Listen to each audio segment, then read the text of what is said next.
दोस्तों, मैं सुभाष दीवान आपका स्वागत करता हूं आपके अपने चैनल स्टडी पे। तो चलिए शुरू करते हैं स्टडी पे स्टडी और साथ में स्मार्ट स्टडी।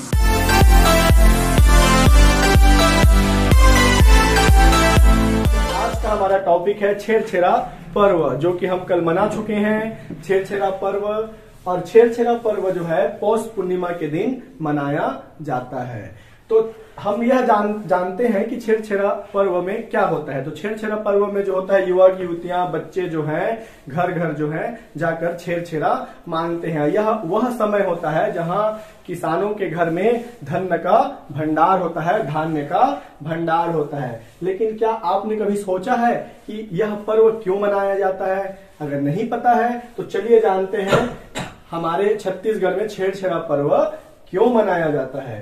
छेरछेरा पर्व मनाने के ऊपर में दो मान्यताएं हमारे यहाँ शामिल है। तो पहला मान्यता है आपका पौराणिक मान्यता और दूसरा मान्यता है ऐतिहासिक मान्यता।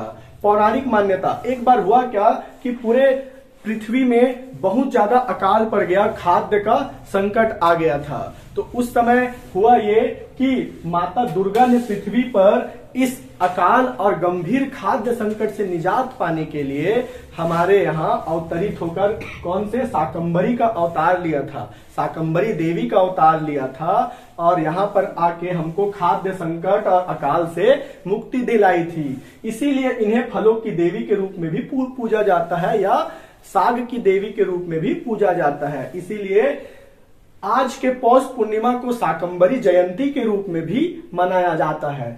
और शाकंभरी के विषय में आप लोग जानते हैं, शाकंभरी योजना 2008 में लाई गई थी, जो कि सिंचाई से संबंधित है। तो आप यहां से कनेक्ट कर सकते हैं कि क्यों जो है उस योजना का नाम जो है शाकंभरी योजना रखा गया था। दूसरी मान्यता है हमारी ऐतिहासिक मान्यता, जो कि बाबू रेवाराम की पांडुलिपि के अनुसार प्रचलित है। तो बाबू राम के पांडुलिपि के अनुसार जो है एक बार हुआ ये कि कलचुरी नरेश कल्याण साय और हमारे मंडल के राजा के बीच में विवाद उत्पन्न हो गया और उस विवाद के बीच में अकबर द्वारा जो है हमारे कलचुरी नरेश कल्याण साय को दिल्ली दरबार बुला लिया गया और वहां पर कल्याण साय 8 वर्षों तक रहे।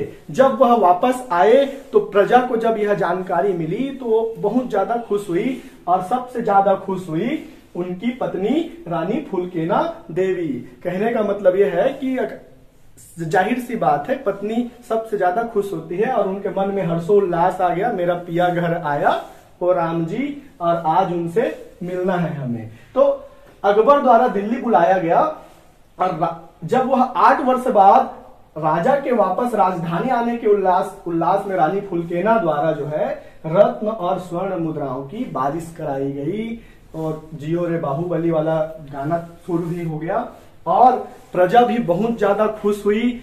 और इसी समय संयोगवश देखिए, इसी समय किसानों के फसल भी खलिहानों से घर आ गए थे और इस जश्न में जो है किसान भी शामिल हो गए और हमारे खेत और खलिहान भी इसमें जुड़ गए और यहीं से प्रचलित हुआ हमारे छेरछेरा पर्व की शुरुआत हुई। और हम आज जाकर मनाते हैं जब बच्चे जाके खुश होकर बोलते हैं छेरछेरा कोठी के धान ला हेर हेरा। और कई क्षेत्रों में यह बोला जाता है अरन बरन कोदो बरन जबे देबे टभो टरन। तो ये दो चीजें हमारे यहाँ प्रचलित है। आप लोगों ने भी कल छेरछेरा खुटी के धान ला हेर हेरा बोल बोल के घर घर जाके छेरछेरा पर्व मनाया होगा।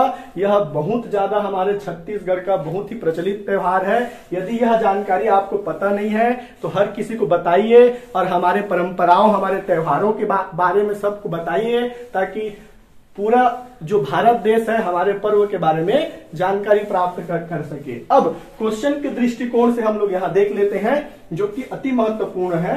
छत्तीसगढ़ सरकार द्वारा 2019 से प्रति वर्ष छेरछेरा पुन्नी को सार्वजनिक अवकाश घोषित किया गया है। यह बहुत ही ज्यादा इंपॉर्टेंट है। और साथ में और कौन कौन से पर्व हैं जिनको सार्वजनिक अवकाश घोषित किया गया था, वह है छेरछेरा पुन्नी के साथ विश्व आदिवासी दिवस, हरितालिका, तीज, हरेली, छठ पूजा, भक्त माता कर्मा जयंती को भी सार्वजनिक अवकाश घोषित किया गया है। जैसा कि आपको स्क्रीन पे शो हो रहा होगा कि ये भी जो है हमारे सार्वजनिक अवकाश के रूप में घोषित हो चुका है और इनके बारे में और ज्यादा जानकारी है तो आप यहाँ पर स्लाइड में देख सकते हैं। यदि यह जानकारी आपको बहुत अच्छी लगी होगी तो लाइक कीजिए, सब्सक्राइब कीजिए हमारे चैनल को। अब हम मिलते हैं अगले वीडियो में। जय जोहार, जय छत्तीसगढ़।